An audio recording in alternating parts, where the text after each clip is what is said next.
Ju, është një Zot dhe është për të gjithë. Një Zot, gjithsesi është një Zot. Format se si kemi ne për të arritur ta njohim atë, ose të mos e njohim atë, janë të tjera. Po, besimi islam konsiston në atë që ne besojmë që është vetëm një Zot, që është krijues absolut dhe që nuk ka të dytë. Ai është i njëjti. Format për të munduar ta gjejmë atë mund të jenë të ndryshme, po ai mbetet i njëjti.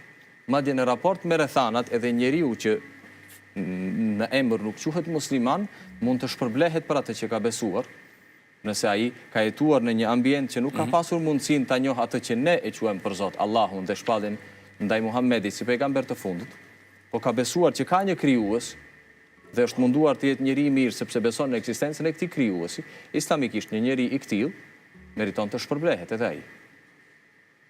Faleminderit shumë për përgjigjen. Si mund ta dimë nëse Zoti është i kënaqur me ne, me veprat tona, me ato që ne e bëjmë dhe e shfaqim në jetë? Ka disa mekanizma që gjithmonë janë të pjesërishtëm, po janë mekanizma. Nëse i përmbledhim, është fakti që nëse jemi njerëz që na duan dhe na respektojnë njerëzit tjerë, atëherë kemi shumë gjasa që t'jemi njerëz me cilët është i kënaqur Zoti. Dhe kjo fillon që nga familja. Okej. Instanca e parë janë prindët.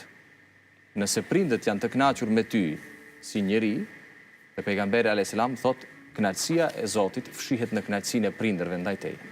Pastaj njerëzit tjerë me të cilët jetojmë, sepse islamikisht thuhet që punoni, thot Allahu në Kur'an, thuaj punoni sepse veprën tuaj do ta shoh Allahu, do ta shoh i dërguari dhe do ta shohin besimtarët, njerëzit. Pra nëse jemi të mirë, edhe shoqëria do të na pranojë si të mirë.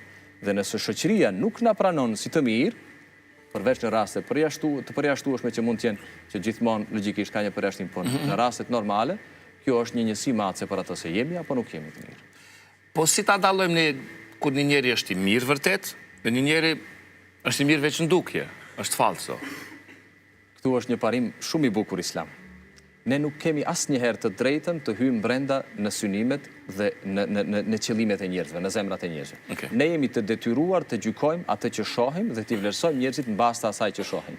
Dhe pejgamberi alayhis salam thotë, nëse shihni një njeri që falet, e fal namazin, dëshmoni se është musliman. Dikush mund të thotë, po ai e bën vetëm për sy e faqe apo për interes. Nuk është përgjegjësia jona të gjykojmë atë. Në raportin ndërnjerëzor midis nesh, nëse ai thotë që është kjo, ai është kjo. E ka të drejtën e vet përcaktimit.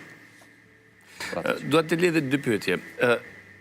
Është një pyetje që e bëjmë, pse ekziston e keqja, nëse Zoti është mëshirues, pra si që thot vazhdimisht në Kur'an. Dhe në anën tjetër kemi të bëjmë edhe me njerëzit të cilët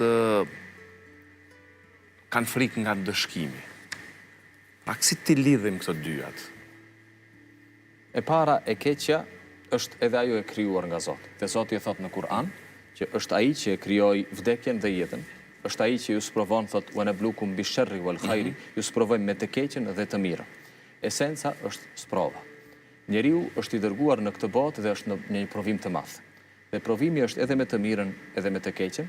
Urtësia hyjnore qëndron aty që secili është i sprovuar me atë që ka aftësinë më të mirë për të dalë me sukses nga provimi. Ai që është më i aftë t'i duroj një vuajtje, sprovohet me vuajtje. Ai që është më i aftë të sillet mirë me resurse të mëdha, sprovohet që i jepen resurse të mëdha. Sepse Zoti thot në Kur'an, Allahu nuk e ngarkon askënd përveç se me atë që ja ka dhënë, pra që e ka përgatitur me atë. Edhe thot në Kur'an, nuk ngarkon asnjëherë askënd mbi mundësitë e veta. Njerëzit e mirë, pse vuajnë? Sepse ata janë të gatshëm të sprovohen dhe të dëshmojnë që janë të mirë. Përmes vuajtjes. Edhe përmes vuajtjes. Pra janë në gjendje që të vuajnë për të tjerët, që mirësinë e madhe që kanë nga krijuesi, fakti që ne sikur të vendosnim në shitje një nga gjymtyrët tona do të kuptonim sa vlerë ka, që ata arrin ta kuptojnë këtë. Kam aq shumë të mira në jetë që ja vlen edhe të duroj një vuajtje, sepse jam i vetëdijshëm se kam edhe shumë të mira dhe do shpërblehem për atë. Shpesh disa